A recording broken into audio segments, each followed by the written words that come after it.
Bonjour à toutes et à tous, prenez place, commençons ensemble ce nouveau cours de japonais.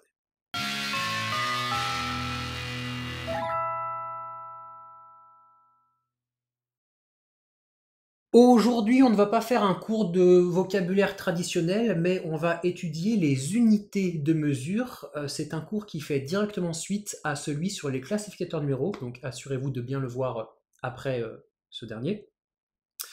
Les unités de mesure, c'est quelque chose qui est souvent confondu avec les classificateurs numéros parce que vous allez voir, l'utilisation est à peu près similaire. Ça se met directement après un nombre sino-japonais. Mais ce sont quand même deux choses différentes. Je vais vous les présenter en détail. Ici, on ne va pas compter des choses en les classant dans des catégories. On va simplement indiquer après un nombre l'unité de mesure, en fait, en créant des noms, tout simplement. Je vous montre. Bon, je vais commencer par vous donner 10 kanji qui peuvent s'utiliser avec des nombres pour indiquer des choses. Tout ce que l'on va voir ici peut être utilisé avec le suffixe me ou le préfixe dai pour créer des nombres ordinaux, répond aux mêmes règles de particularité de prononciation que l'on a vu dans le cours sur les classificateurs numéros, et en remplaçant le nombre sino-japonais par nan, on peut bien sûr créer des mots interrogatifs que l'on va eux-mêmes pouvoir utiliser avec ka, mo et des mots, comme vous en avez maintenant l'habitude. On commence avec kai, qui signifie un étage, tout simplement. Donc, ikai, l'étage 1, nikai, l'étage 2. Alors, avec la petite nuance que en japonais, le rez-de-chaussée, c'est ikai. En fait, c'est le niveau 1. Du coup, pour nous, le premier étage, ça va être nikai. Vous voyez la nuance, hein, il faut chaque fois décaler d'un nombre. Du coup, si je vous dis le sixième étage, hein, l'équivalent japonais, ça va être nanakai. Dan, la marche d'escalier. D'ailleurs, vous savez déjà qu'en japonais, l'escalier se dit kaidan, donc on retrouve kai et dan. Et dan, ça correspond également au niveau, au grade, hein, notamment dans des disciplines sportives, dans des arts martiaux. Par exemple, quand on dit on est sixième dan, et ben en japonais, on va dire rokudan. Wa, c'est l'histoire, l'épisode, notamment dans une série TV, dans des animés. C'est le même kanji que hanasu, le verbe parler que vous connaissez déjà. Et c'est quelque chose qu'on va beaucoup utiliser avec dai pour établir une liste d'épisodes. Par exemple, dai nijugo wa, le 25e épisode. Haku, c'est la nuitée dans un hôtel. Par exemple, quand on arrive dans un hôtel et qu'on dit bah, je reste 5 nuits, on va dire gohaku. Sai, c'est l'âge en années. Par exemple, quand on dit j'ai 15 ans, c'est jugosai. Attention à ne pas confondre avec nen, qui correspond à l'année de manière générale, sans cette notion d'âge. Sai, le kanji est un peu compliqué, du coup les enfants utilisent souvent à la place ce kanji-là, qui se prononce également sai. Alors ça ressemble au katakana, mais attention, c'est bien un kanji. Mais voilà, le kanji officiel, c'est celui-ci. Attention, 20 ans, en japonais, ça s'écrit comme ça, nijusai, mais on a une prononciation particulière pour ce mot qui est hatachi, qui correspond à l'âge de la majorité au Japon. Enfin là, ils sont en train de discuter pour le passer à 18 ans dans quelques années. Hatachi, d'où est-ce que ça vient bah, ce sont des lectures purement japonaises. Vous reconnaissez notamment hata, 20, en purement japonais. Dai, la génération. Quelque chose qu'on va beaucoup utiliser avec me. Par exemple, Yondai me, la quatrième génération. Ça, je pense que c'est un mot qui parle aux amateurs de Naruto. Ban, le numéro, qui permet d'indiquer une position dans une liste. Par exemple, Ichiban, le numéro 1. Bai, le multiplicateur, qui permet d'indiquer combien de fois les choses ont été multipliées. Par exemple, dans Dragon Ball, le Kaioken, c'est une technique, on peut la multiplier par 3, donc c'est Sambai, ou par 4, Yombai, ce genre de choses. Kai, c'est l'occurrence, le nombre de fois. Donc quelque chose que je fais 2 fois, bah, c'est Nikai. Quelque chose que je fais 5 fois, Gokai. Et puis on a également Do, qui correspond également à l'occurrence, au nombre de fois, tout comme Kai, et également au degré de température, ou au degré des angles. Alors, autant Kai ne correspond pas du tout au degré, autant Do, bah, c'est aussi bien l'occurrence que le degré. La différence entre Kai et Do, au niveau de l'occurrence, c'est que Kai, c'est quelque chose qui se répète par exemple tous les ans, dont on sait qu'il va y avoir d'autres occurrences par la suite. Par exemple, cette année, c'est la 6e édition de je ne sais pas quelle fête, et je sais que l'année prochaine, il y aura la 7e, la 8e, donc voilà. Rokkai et Do, indique juste une occurrence. Il n'y a pas forcément d'idée de répétition par la suite. Donc par exemple, aujourd'hui, c'est la 6e fois que je fais tomber mon téléphone. J'ai pas forcément prévu de le refaire tomber par la suite, donc voilà, rokudo. Tous ces kanji que l'on vient de voir jusqu'à maintenant, il en existe plein d'autres, hein, encore une fois, maintenant que vous avez compris le principe, vous pouvez aller sur Wikipédia et vous allez en trouver toute une ribambelle. J'appelle ça des unités de mesure parce que c'est pas... Alors, il y a beaucoup de personnes qui disent que ce sont des classificateurs numéros, mais en fait, non, ici, on n'est pas en train de classer des objets dans des groupes, en fait. On est juste en train d'indiquer un nombre et la valeur ensuite qui se rapporte à ce nombre. Donc, c'est quelque chose de différent, mais concrètement, vous avez vu qu'au niveau de l'utilisation, ouais, ça se ressemble beaucoup, hein. Nombre sino-japonais plus kanji lu à côté en lecture sino-japonaise. Et puis, ce que je vous disais tout à l'heure, c'est que tout ça, ça va s'utiliser comme des noms. Donc, par exemple, vous voulez dire, je sais pas, j'ai 27 ans. Vous allez dire simplement Watashi wa 27 sai da, en utilisant da après un nom, comme on le sait faire depuis longtemps. Ceci étant fait, on va maintenant revoir la mesure du temps, et notamment de la durée. Je vous avais promis dans le cours sur les adverbes qu'on parlerait en détail de la durée. Nous y voilà. Alors, il y a beaucoup d'unités qu'on a déjà vues dans le cours sur lire l'heure en japonais. Je vous fais un tableau. Alors, je vais d'abord vous dresser les unités de mesure dont on va servir. La seconde, vous en souvenez, c'est bio. La minute, fun. L'heure, ji. Le jour, ka ou nichi. La semaine, su. Le mois, gatsu ou getsu. Et puis l'année, nen. Si on veut exprimer une durée avec tout ça, on va simplement mettre le nombre sino-japonais avant, hein, par exemple 1, ichi, avec les particularités de prononciation que ça va engendrer. Et attention, dans certains endroits, on va être obligé de préciser que c'est une durée parce que, bon, ichibyo, ça va, c'est une seconde. Ipun, ça va, c'est une minute. Mais ichiji, là, on n'est pas forcément sûr que c'est une durée d'une heure. En fait, ichiji, c'est aussi une heure au cadran, hein. Il est une heure. Donc pour être sûr qu'on parle bien d'une durée, on va rajouter le kanji kan, que vous connaissez déjà, hein, qui est l'intervalle, donc on s'en sert pour exprimer la durée. Et ici, en mettant ichiji kan, oui, ici on est sûr qu'on n'est pas en train de parler de l'heure qu'il est actuellement, on est en train de parler d'une durée d'une heure. Et on va retrouver cette ambiguïté. Alors, le jour, j'en parle plus tard. La semaine, ici c'est pareil, je suis obligé de préciser ishukan, parce que si je dis juste ishu, ça peut être la semaine 1. Vous savez, la semaine 1 du calendrier, la semaine 2 du calendrier. Par exemple, je sais pas, la semaine 13 de grossesse, quand on parle des femmes enceintes, ce genre de choses. Donc ici, on est obligé de préciser kan. Pour le mois, c'est pareil. Si je mets juste ichi gatsu, c'est janvier. Donc je suis obligé de préciser que c'est une durée. Alors ici, on va pas préciser kan, on a une manière précise de faire avec les mois. On va dire ikagetsu. Alors qu'est-ce que c'est que ce truc? Pourquoi est-ce qu'on a un petit ke en katakana? En fait, kagetsu, c'est une durée de mois. C'est un petit ke katakana, mais ça se prononce ka. De base, c'est un kanji, mais que l'on va simplifier comme ça. Alors c'est un truc extrêmement bizarre, je vous l'accorde. Ikagetsu.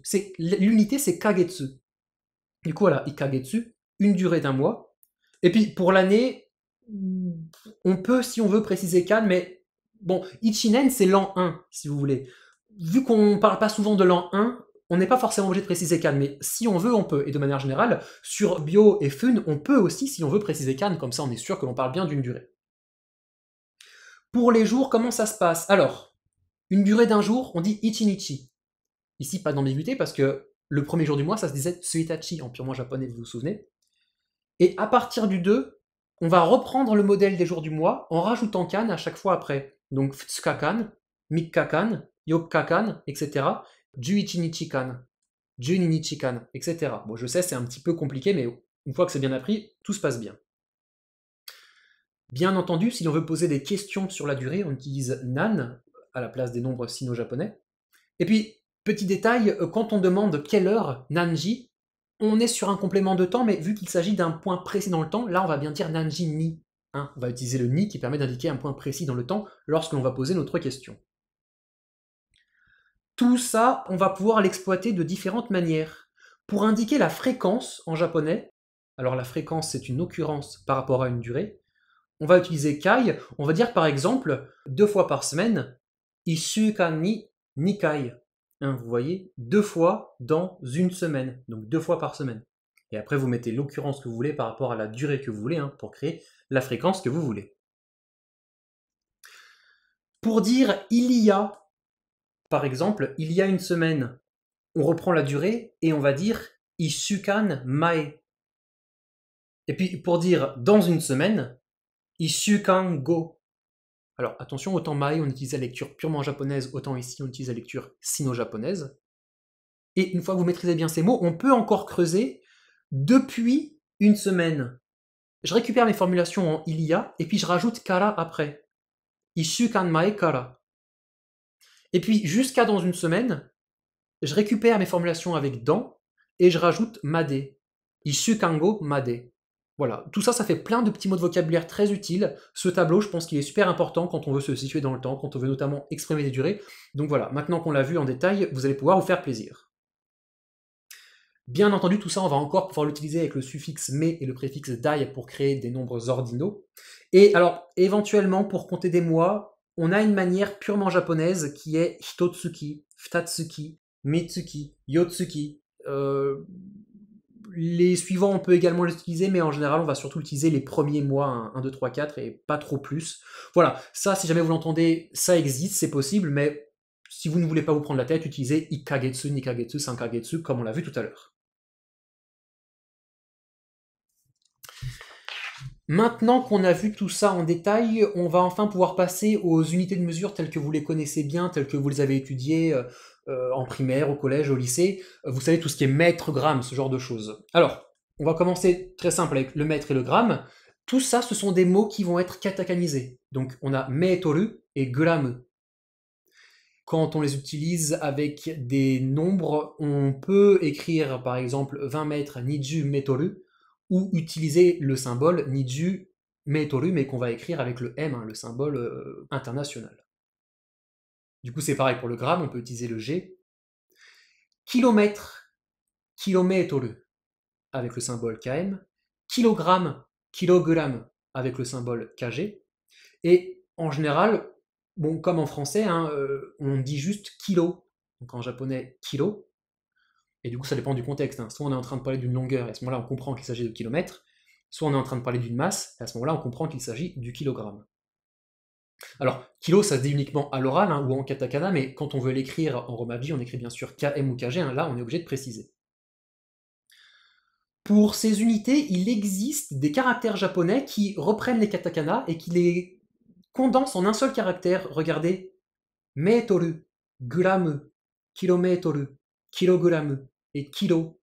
Oui, c'est mignon, c'est un seul caractère qui prend la place d'un seul caractère en japonais et qui écrit en tout petit les unités. Alors, ça c'est quelque chose de très sympa que vous pouvez utiliser, que vous saisissez depuis votre clavier japonais uniquement en tapant mètre, un metoru, mais qu'on va pas trop utiliser. Les japonais vont plutôt utiliser les symboles en romaji, les symboles internationaux. En ce qui concerne la température, que l'on exprime en degrés, c'est le kanji dont on a parlé tout à l'heure, do. Et du coup, si on veut dire 20 degrés, niju do. Voilà, on peut également utiliser le symbole degré Celsius, mais ça se prononce do comme si c'était le kanji. Et puis si on veut préciser 20 degrés Celsius, en japonais, on va dire avant seishi niju do. Voilà, un seishi qui indique que la température est calculée en degrés Celsius. Il existe, pour être exact, plusieurs manières de préciser Celsius comme ça avant le nombre, mais ici je vous mets la plus courante. Et puis, tant qu'on est là-dedans, on va creuser encore un peu. On calcule une superficie en mètres carrés. Alors, comment on dit? On va dire heiho metoru. Donc voilà, on met avant le mètre heiho, qui indique qu'on est sur une superficie. Et puis, quand on calcule un volume, mètre cube, on va dire rippo metoru.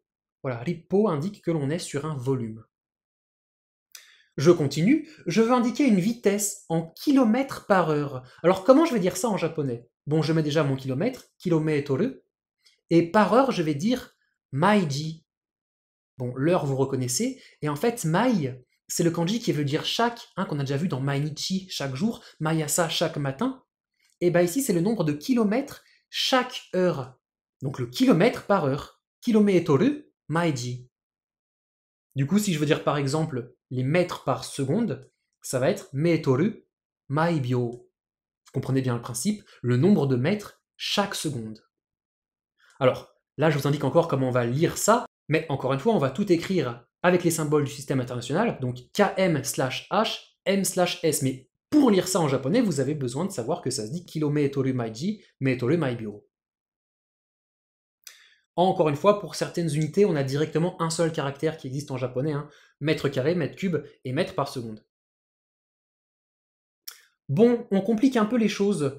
La viscosité cinématique, se calcule en mètres carrés par seconde. Alors comment on va dire mètre carré heiho metoru par seconde maibyo, tout simplement. La masse volumique, ce sont des kilogrammes par mètre cube. Alors, si vous voulez, vous pouvez mettre pause pour essayer de le faire de l'autre côté. Kilogramme, kilogramme par mètre cube, alors ça va être mai ripo metoru, chaque mètre cube. Voilà comment on va lire tout ça. Et puis, si on veut multiplier des valeurs, par exemple, le flux d'induction magnétique, le Weber, se calcule en volts secondes. Donc là, on va simplement mettre les unes à côté des autres les valeurs. Le volt, Boruto, et la seconde, Byo. D'ailleurs, pour l'anecdote, c'est pour ça que le fils de Naruto s'appelle Boruto. Hein. Ça ressemble à Naruto, Boruto, et en fait, Boruto, c'est le volt en japonais, c'est comme ça qu'on dit le volt. Et du coup, voilà, c'est toujours lié à cette histoire d'éclair. Hein. Je crois que son père, il s'appelait l'éclair de je ne sais quoi, le père de Naruto, enfin bref. Ça, vous saurez mieux que moi, mais voilà d'où vient le prénom Boruto. Allez, je continue de creuser parce que, bon, c'est facile et j'ai l'impression que ça vous plaît. Le Weber, ça peut également s'exprimer en Tesla mètre carré. Du coup, alors mettez pause si vous voulez le faire de votre côté, mais Tesla, heiho metoru. Tout simplement, hein. Encore une fois, on multiplie les valeurs, donc on les met simplement l'une à côté de l'autre. L'accélération s'exprime en mètres par seconde au carré. Alors, mètres par seconde, c'est facile, c'est metoru maibyo. Et seconde au carré, comment on va faire? Bon, on ne peut pas l'exprimer avec heiho, parce que heiho, c'est certes au carré, mais c'est dans le cas d'une superficie. Ici, seconde au carré, ça veut dire que, en fait, mes mètres par seconde, on va encore une fois les exprimer par seconde. Donc du coup, en japonais, metoru maibyo, maibyo. C'est comme ça qu'on va dire par seconde au carré. Et je termine avec la force que l'on exprime en newton, qui correspondent à des kilogrammes mètres par seconde au carré. Kilogramme, metoru, maibyo, maibyo. Voilà, bon. Ça, c'était un petit bonus pour les scientifiques qui s'intéressent également au japonais et qui, pourquoi pas, aimeraient savoir comment on prononce, comment on lit en japonais toutes ces unités de mesure dérivées du système international. Il existe plein d'autres unités de mesure, vous imaginez bien, ce sont quasiment...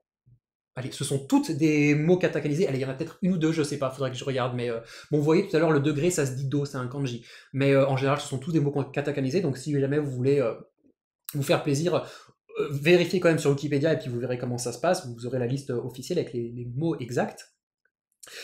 Et puis voilà, j'espère que ce petit cours un peu scientifique hein, sur les unités de mesure vous a plu. Alors on va surtout se servir de ce qu'on a vu en première partie avec les kanji et en deuxième partie avec la durée, mais la troisième partie, j'espère, vous a intéressé. Chers élèves, j'espère que ce cours de japonais vous a plu. Continuez de bien travailler, n'oubliez pas de vous abonner à la chaîne afin de ne manquer aucune leçon. Vous retrouvez toutes les actualités sur Facebook, sur Twitter. Quant à moi, je vous souhaite une bonne journée et je vous donne rendez-vous au prochain.